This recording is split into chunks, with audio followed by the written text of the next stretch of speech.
muito bom ter você aqui. No programa de hoje, o assunto é a exposição Muros Invisíveis, Afroempreendedores, montada na praça da Igreja Matriz, em Paracatu, no noroeste de Minas Gerais. Mais uma iniciativa do Ministério Público por meio da plataforma Semente, que é o maior banco de projetos socioambientais do Estado.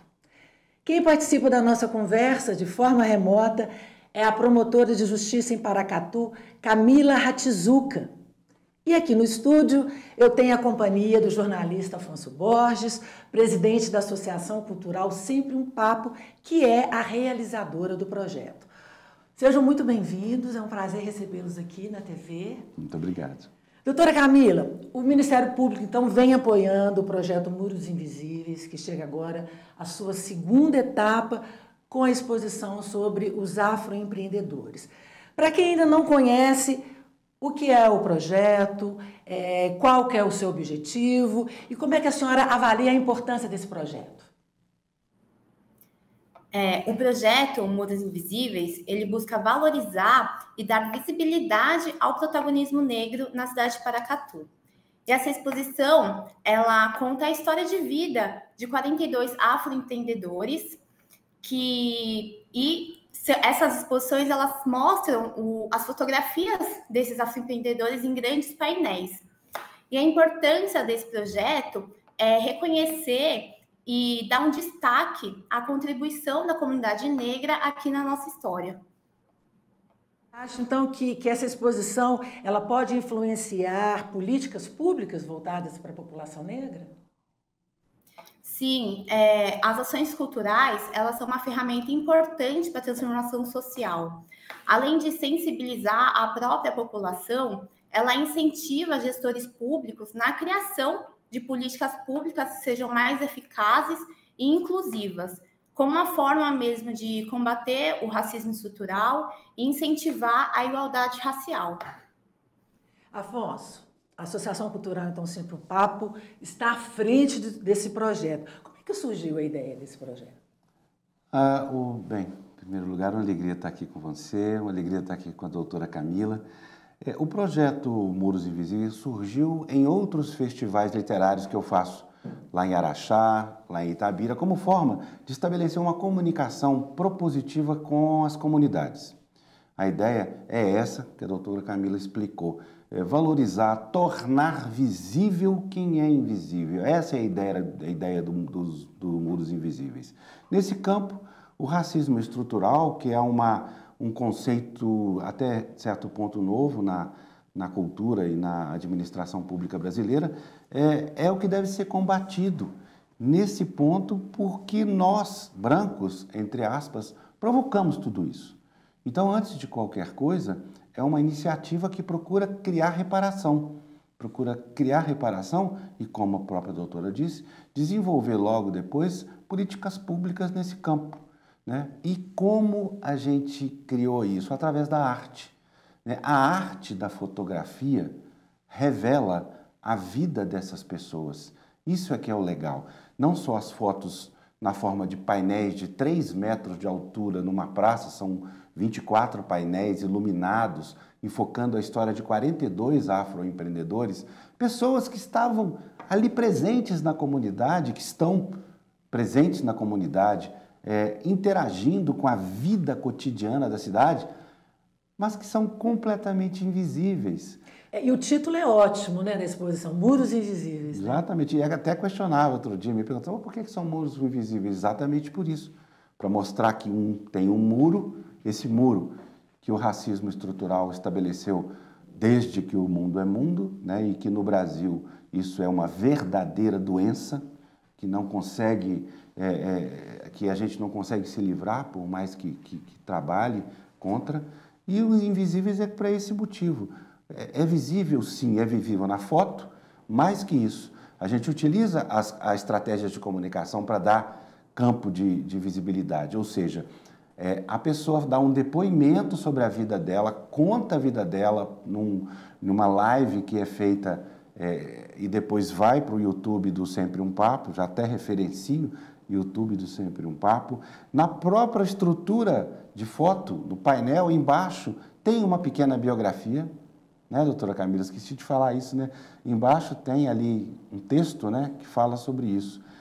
Então, quando uma pessoa se vê enfocada na praça pública da sua cidade, naquela foto linda, referenciando ao que ela faz, isso é importante também. Não é uma foto de modelo, não. Sim. Tá? O pescador, tá uma foto dele pescando. O mecânico, uma foto dele no mecânico. O florista, tá uma foto na estrutura. Mas antes desses afroempreendedores, vocês fizeram com professores, a primeira etapa. Né? Como é que foi com os professores também? Pois é, a gente tenta fazer com professoras. Ah, professoras. A edição anterior, que inaugurou a relação com a plataforma Semente do Ministério Público, foi isso. Enfocamos também 42 professoras negras de Paracatu, também fizemos em Araxá e também fizemos em Itabira, para dar esse campo até de surpresa. Tem pessoas que viram aquela professora lá 40 anos trabalhando no grupo escolar, mas quando viram na foto, falam assim, gente, como ela existe. É louco isso, porque a família da pessoa descobre a pessoa. A cidade descobre a pessoa na forma da arte. Pois é, mas vocês fizeram então as professoras e agora esse recorte com os afroempreendedores. Exatamente. Por quê? Para isso, para fazer... Mas por que os afroempreendedores? Poderia ser o pessoal da saúde, poderia ser o pessoal... É uma segunda etapa, porque também quando a gente fala dos afroempreendedores, nós estamos falando de negros e negras que ocupam posições estratégicas na cidade, mas que não têm um pingo de valorização, que nunca foram valorizadas no contexto da sua comunidade. E aí, doutora Camila até falou uma coisa outro dia, até no contexto da própria família, né, doutora Camila? Lembra quando tiravam o painel e a família via pela primeira vez a pessoa? Enxerga de uma forma diferente também, né? E são 42 homenageados. Houve, então, uma curadoria. Sim, isso é que é legal. Eu acho que nós, brancos, né, estamos na posição de gestores, realizadores do evento. A partir daí parou. Entrou a Rose Bispo, que é a curadora, que é uma pessoa da comunidade, uma liderança da comunidade de Paracatu, e que ela, com um outro grupo de curadores, escolheu esses 42 profissionais que trabalham em Paracatu para serem fotografados. E quem é a fotógrafa? A fotógrafa se chama Luana, ótima essa sua pergunta. É uma fotógrafa local que a Rose, identificou como uma pessoa que poderia fazer todas as fotos. Ela, com uma direção de arte também, isso é muito legal, houve uma direção de arte também, foi ao local de trabalho dessas pessoas e fotografou lá, trabalhando, uma motorista de trator dentro da Kinross, uma manicure, e todo esse grupo de pessoas que se viu valorizado no campo de ação deles, no mundo deles, não é? Você percebeu isso, doutora Camila? Sim, eu acho que essa parte de mostrar as fotografias atuando as pessoas diretamente mostra mesmo, dá uma visibilidade maior ao trabalho daquele afroempreendedor, né? E a sensação do pertencimento, né? Sem dúvida. A gente faz agora, então, o nosso primeiro intervalo e voltamos já já.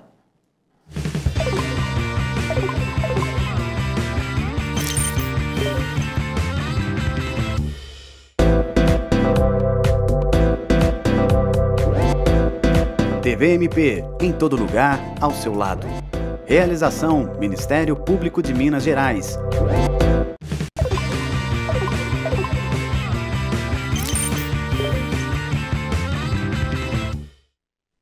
Voltamos. Hoje a conversa gira em torno da exposição de fotos Muros Invisíveis, que fica montada até o dia 5 de outubro no Centro Histórico de Paracatu. Doutora Camila, de forma prática, o que essa exposição traz de inspiração para a população de Paracatu? Como é que tem sido a receptividade? Essa exposição, ela promove uma educação antirracista porque ela apresenta histórias de superação e sucesso desses afroempreendedores, o que acaba mesmo confrontando com questões de preconceito e de estereótipos.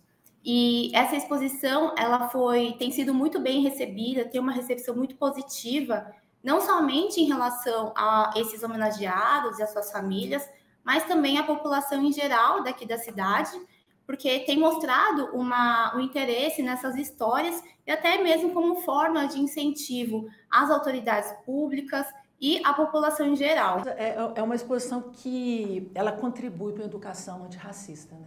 É legal você falar isso, porque, como a doutora Camila começou a falar, essa exposição tem dois campos importantíssimos da vida brasileira. Um é o simbólico.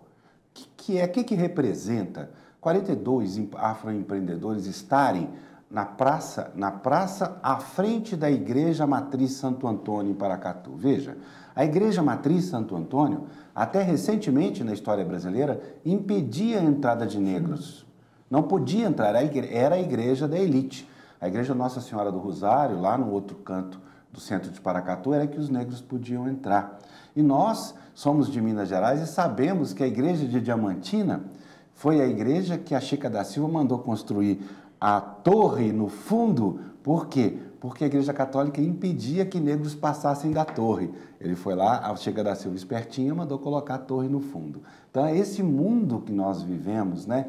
Então, esse campo do simbólico dessa praça é um. O outro campo, é que a doutora Camila começou a falar, sobre o campo educacional. O que representa isso? Ora, as crianças e os jovens estão conhecendo a história dessas pessoas agora. Não conheciam, Cris. Que coisa, não sabiam gente? Que essas pessoas existiam. Histórias apagadas, né? E dentro da plataforma Semente, uma das nossas obrigações de contrapartida é fazer um elenco de ações voltadas para a escola. Então, além desse grupo de vídeos que vai apresentar a história que vai estar no YouTube, escolas têm que ir lá com seus professores, rodar a exposição, fazer conversas, fazer atividades socioeducativas para que essas crianças já cresçam com esse sentimento antirracista. E olha, funciona. É isso que funciona para combater esse terrível mal na história do Brasil, que é o racismo. Doutora Camila, o Afonso falou da plataforma Semente, que é uma plataforma fundamental para a realização desse projeto e de vários outros, né? Sim, a plataforma Semente, ela pega recursos que são advindos de acordos realizados pelo Ministério Público com outras empresas, outros atores, e esse recurso ele serve para financiar projetos como esse. Então, até mesmo aqui na cidade tem a Kinross, que é uma empresa mineradora assim, super grande, e que de acordos que a gente celebra com a Kinross, que são relacionados a danos ambientais, eles são revertidos a projetos, até mesmo considerando um racismo ambiental, que é um tema que agora ele tem uma grande relevância na sociedade, então reverte esses danos ambientais com uma compensação ambiental em projetos culturais que promovem essa cultura e essa educação antirracista. Quer complementar? Claro, eu acho essa história do racismo ambiental colocada juridicamente, como a plataforma Semente colocou, é uma solução super interessante para haver uma comunicação e reparação entre todo o mundo institucional brasileiro e o negro brasileiro. Estou extrapolando com relação a isso. Porque o que acontece? Quando isso se estabelece como projeto, no fundo o Estado brasileiro diz o seguinte: nós cometemos um erro. O erro está contido no conceito de racismo ambiental. Tentando explicar um pouquinho o que é o racismo ambiental. Numa grande enchente, numa grande tragédia, que já aconteceram várias no Brasil, quem que é o primeiro a ser atingido? O pobre e o negro. E isso não vamos falar atual, não. Vamos desdobrar para a sociedade brasileira, para a história brasileira. Vamos voltar na colonização. Quem foram os primeiros a serem escravizados, subjugados, torturados e que criou essa mentalidade que hoje termina na surpresa que, de repente, a gente vê uma doméstica sendo resgatada pelo Ministério Público e pelas forças jurídicas e policiais em uma casa de uma pessoa onde ela está lá há quantos anos? Você não acha que essa sequência de raciocínio funciona, doutora Camila? com certeza. Até porque nesses casos acaba tendo uma compensação diretamente, né? As causas que são ligadas. Então, até mesmo como você tinha falado anteriormente, dessa questão da educação, principalmente a educação primária, então pegar esses recursos e financiar esses projetos, eles ajudam mesmo na construção desde o início dessa luta antirracista, então por isso que tem essa importância tão grande e essa reversão direta, né? Afonso, vamos falar um pouquinho do ciclo de debates virtuais que o projeto também oferece. Quem faz essas entrevistas? Onde que a gente pode assistir? Bem, primeiro a gente tem que ter sempre um UTI móvel na porta. Tem que ter sempre uma ambulância. Porque, doutora Camila, é um choro. Porque, veja bem, essas pessoas nunca falaram sobre si nesse campo de destaque que a gente está dando. E a gente faz um modelo como esse aqui, Cris. A Rose no meio, com 2 afroempreendedores conversando. Então, torna-se mais rico a transmissão de conhecimento Sim. dessas pessoas. Então, os vídeos... Gente, o vídeo é uma enxurrada, é uma desidratação de tanto chorar. Porque, por causa desse método que nós adotamos na abordagem da vida dessas pessoas. Então, tudo vai estar disponível, agora está no campo da sustentabilidade, vai para autodescrição, depois Libras. A gente, quando vai para o YouTube, ele vai com toda a acessibilidade que se faz necessária hoje em todos os campos. Chegou a hora do nosso segundo intervalo, é muito rápido, continue com a gente.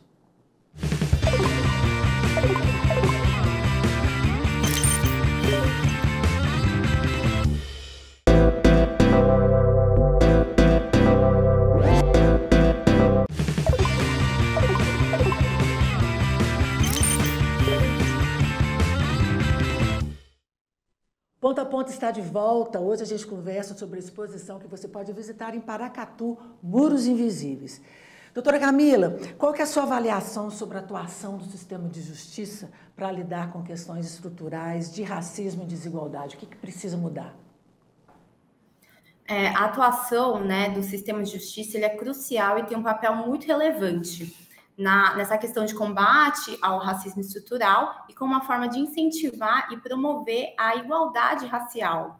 Tem algumas medidas que podem ser adotadas, principalmente num combate mais rigoroso aos crimes raciais, mas também tem medidas ligadas à seara civil, a instauração de inquéritos civis que buscam promover essa igualdade nos serviços públicos e privados, e também o ajuizamento de ação civil pública, que pode também favorecer e incentivar o combate a preconceitos e a promoção e desenvolvimento de ações voltadas para essa igualdade racial.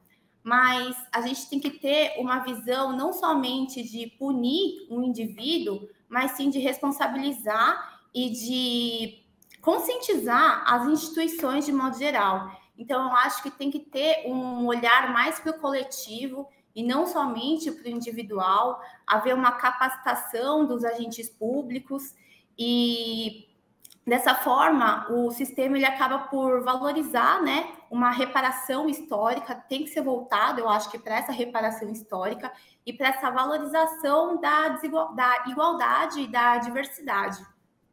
Quais são outras ações do Ministério voltadas à educação antirracista? O Ministério Público ele atua em diversas frentes na educação antirracista, além de promover e incentivar, financiar projetos como a exposição Muros Invisíveis, que é por meio da plataforma Semente, como anteriormente falado.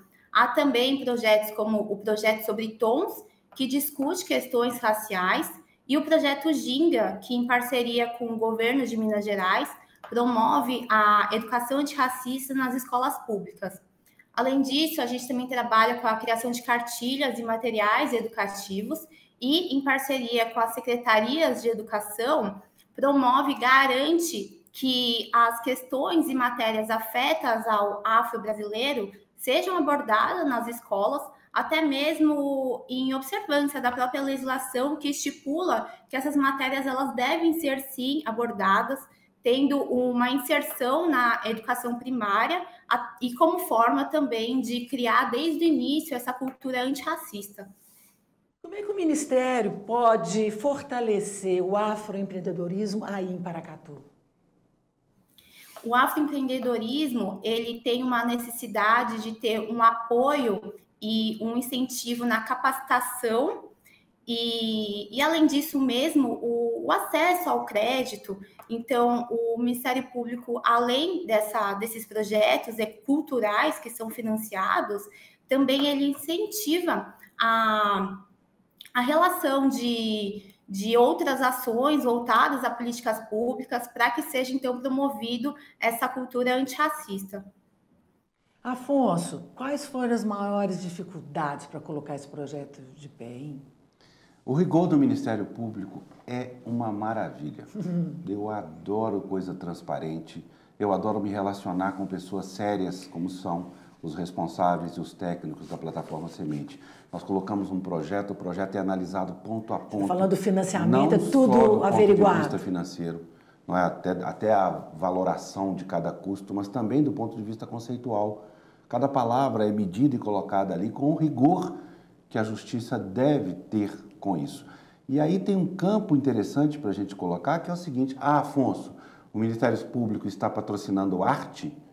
Em certa medida sim, e em certa medida não. Em certa medida é o seguinte: vamos voltar ao que é a arte? Arte é liberdade, arte é justiça. Durante toda a história brasileira, a música, artes plásticas, as tradições populares, quando elas foram à comunidade, elas pediram o quê?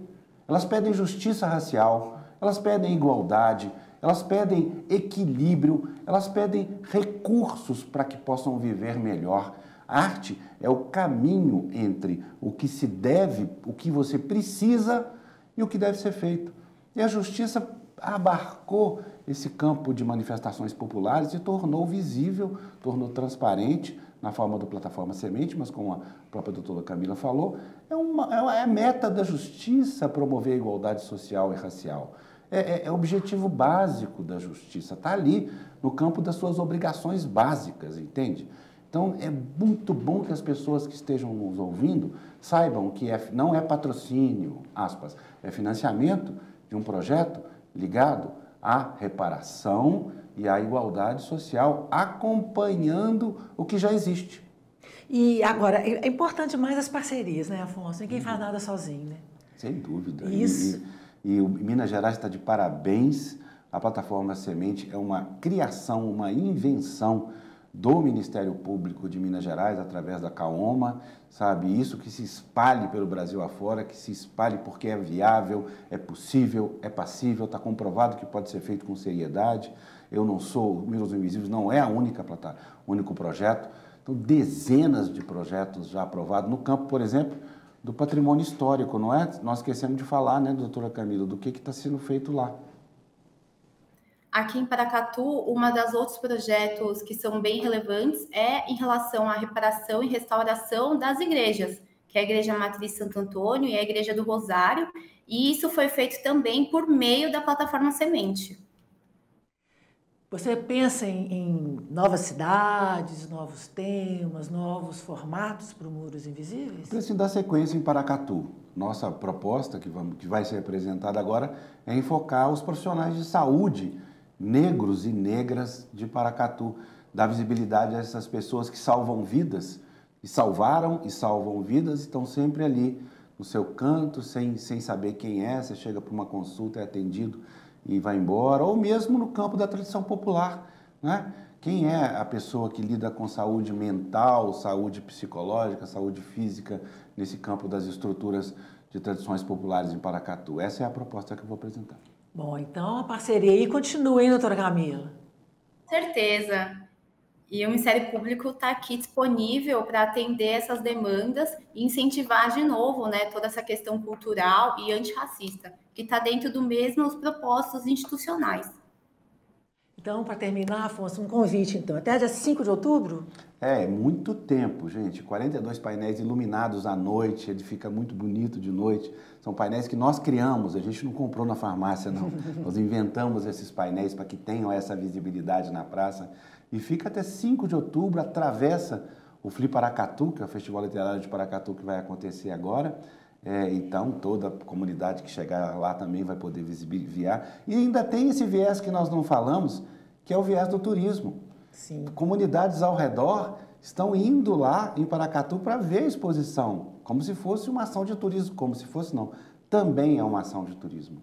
Agradeço muito a participação de você, sucesso aí na exposição e, claro, agradeço a sua companhia, a sua audiência. A gente se vê em breve. Tchau.